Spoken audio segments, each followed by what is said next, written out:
안녕하세요. 영화를 수다로 만나는 시간, 영화보다 수다입니다. 오늘은 조용하지만 강한 풍경이 담긴 영화, 이다라는 영화에 대해서 리뷰를 해볼까 합니다. 요즘 이상하게 좀 흑백 영화들이 좀 끌리는데요. 사실 개인적으로 지루하고 고상한 스타일을 좀 꺼리는 경향이 많아가지고 흑백 고전 영화 뭐 이런 것들을 볼 엄두를 못 냈었는데, 조금씩 보면서 어떤 그런 고전의 매력, 흑백의 매력을 조금씩 알아가고 있는 것 같습니다.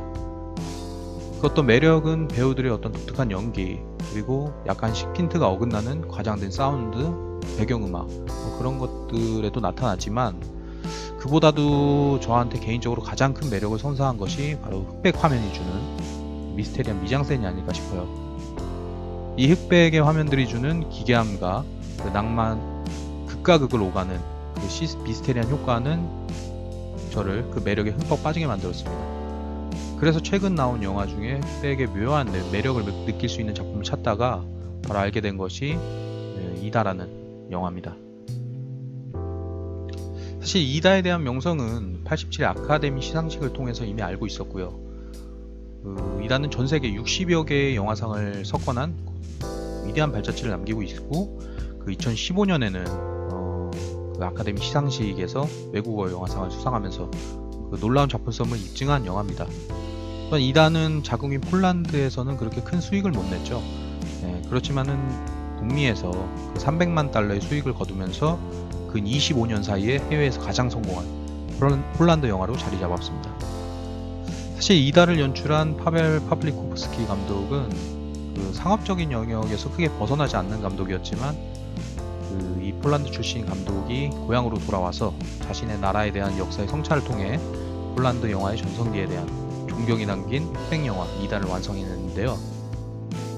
이다는 고아인 줄 알았던 예비 수녀인 안나가 자신의 혈육인 이모 완다와 함께 잃어버린 부모의 흔적을 찾아 나서면서 원래 이름인 그 이다를 찾아가는 어떤 로드무비 형식을 취하고 있습니다.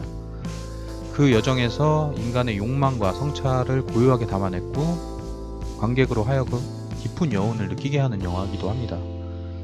이다는 어떠한 꾸밈도 배제한 채 제3자의 시선으로 담담하게 그녀들의 여정을 비추고 있고, 그런 꾸밈없는 담담한 시선이 바로 흑백이 가지는 어떤 처연함과 어우러지면서 더욱 날카롭게 관객의 정서를 파고드는 작품이라고 생각됩니다.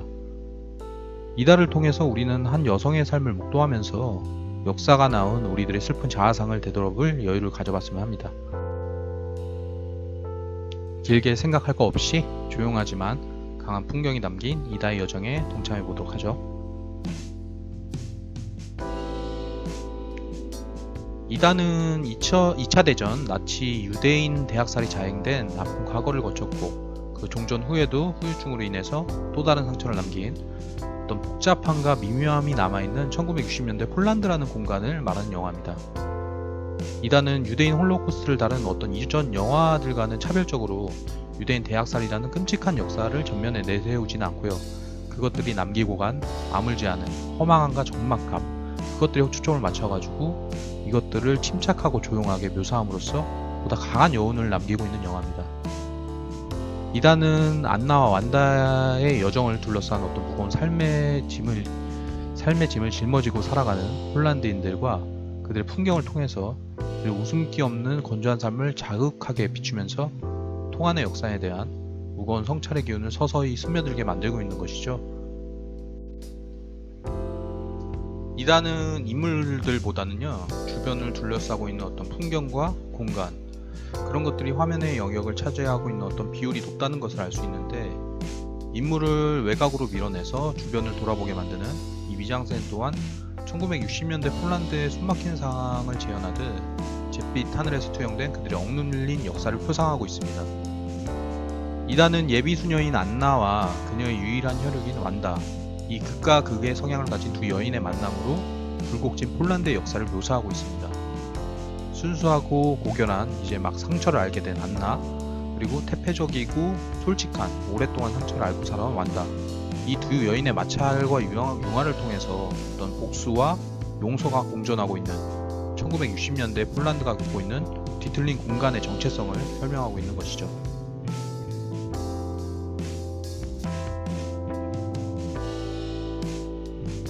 이단은 상당히 간결하게 비워내고 있는 미니멀리즘적인 미장센을 보여주고 있는데요. 이 컷마다 예술 사진을 보는 듯한 어떤 여백이 담긴 구도와 화면은 관객에게 아름다움보다는 적막함을 안겨주고 있습니다. 바로 이 적막함에서 느껴지는 데에는 그 모노톤으로 구성된 영화의 색이 중요한 역할을 하고 있는 것으로 보이는데, 그 흑백으로 이루어진 화면을 통해서 폴란드가 앓고 있는 죄의식을 담아내고 있고, 또 한편으로는 그 폴란드 영화의 전성기였던 1960년대 향수를 불러일으키는 역할도 하고 있죠. 개인적으로 이단은 흑백 필름으로 만든 영화라기보다는 흑백을 뿌린 듯한 영화라는 느낌을 받기도 합니다. 그 영화에 담아낸 어떤 1960년대 그 폴란드가 가지는 감성 자체가 상처의 아픔을 감추기 위해 마취제를 사용하는 느낌을 주기 때문인데요. 즉 어떻게 보면은 그 자연스러운 시간의 흐름에 따른 클래시컬한 화면이 아니라 그 급작스럽게 상처를 덮은 듯한 그 폴란드의 현실이 표현된 인위적인 느낌과 구도, 그리고 연기 때문일지도 모르겠네요. 이다의 4:3 화면비는 지금은 현재 예술영화에서나 볼 수 있는데, 이 영화와 딱 들어맞는 어떤 옷을 입은 듯 자연스럽게 어우러지죠. 이 화면비가 현재 나오는 영화의 화면비에 적응된 관객이라면은 이 화면비가 양옆이 뚝 잘린 듯한 이런 화면이 어색하게 느껴질 수 있지만, 또 이 화면비가 이다에 어울리는 이유는 어떤 시선의 한계가 느껴지면서 그 화면비를 통해서 답답한 현장의 감정을 잘 나타낼 수 있다는 또 점이고요. 또한 이 좁아터진 화면을 채우지 못한 듯 잘려나간 인물들, 그런 모습들을 통해서 숨기고 싶은 그들의 흔적을 묘사하고 있기 때문입니다.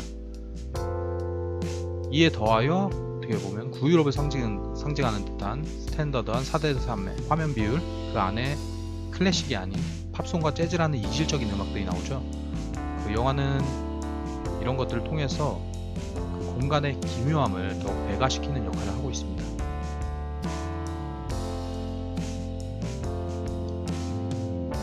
영화 이다는 주인공 안나의 여정을 통한 그녀의 변화를 굉장히 과장되지 않게 그려내고 있습니다. 감독은 서두르지 않는 여유로운 롱테이크의 움직임을 통해서 서서히 변모해가는 안나의 심리를 추적하고요. 여린 안나였던 그녀가 그와 반대의 성격을 가진 그 이모 완다를 통해 상처와 고통으로 얼룩져 있는 과거를 알게 되고, 그것을 삼키면서 살아가는 성숙한 여인으로 성장하는 과정을 담담하게 그려내고 있습니다. 이다는 안나와 완다가 각각 자신의 부모와 아들의 유호를 찾는 여정을 그린 로드무비입니다. 그 로드무비라는 영화 자체가 그 개인들의 여정이 진행됨에 따라서 자신의 자아 또한 점점 넓어진다는 형식을 취하고 있는데, 이다에 나오는 안나의 정체성 찾기 또한 내부와 외부의 접촉으로 이루어지죠. 그 영화에서 나오는 그 완다의 물음, 내가 누군지 무슨 일을 하는지 아니? 라는 완다의 물음은 영화에서 강조하고자 하는 개인의 정체성 찾기라는 메시지를 관통하고 있습니다. 영화에서 안나의 정체성에 대한 질문은 두 가지로 나뉘어지는데요. 하나는 자신의 출생과 과거에 대한 이야기고, 다른 하나는 자신이 가고자 하는 현재, 즉 신에 대한 믿음의 진실이죠.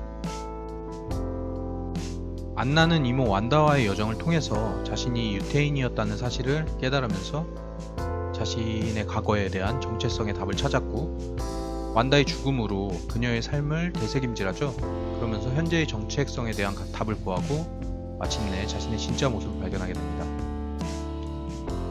영화의 마지막, 감독은 정적인 카메라의 움직임을 보여주는 이전과는 달리 동적인 카메라의 움직임으로 그녀의 걸음에 맞춰 흔들리는 화면 안에 프레임에 걸쳐져 있지 않은 완전한 안나의 모습을 비추면서 그녀의 정체성에 대한 완성을 표현합니다. 물론 어디로 향하는지 확인되지 않는 곳을 걸어가는 그녀의 목적지는 알 길이 없지만, 이제 그녀는 프레임을 뚫고 자신의 길을 나아갈 준비가 되어 있는 강인한 모습을 보입니다. 조용하지만 강한 풍경이 담긴 영화 이다였습니다.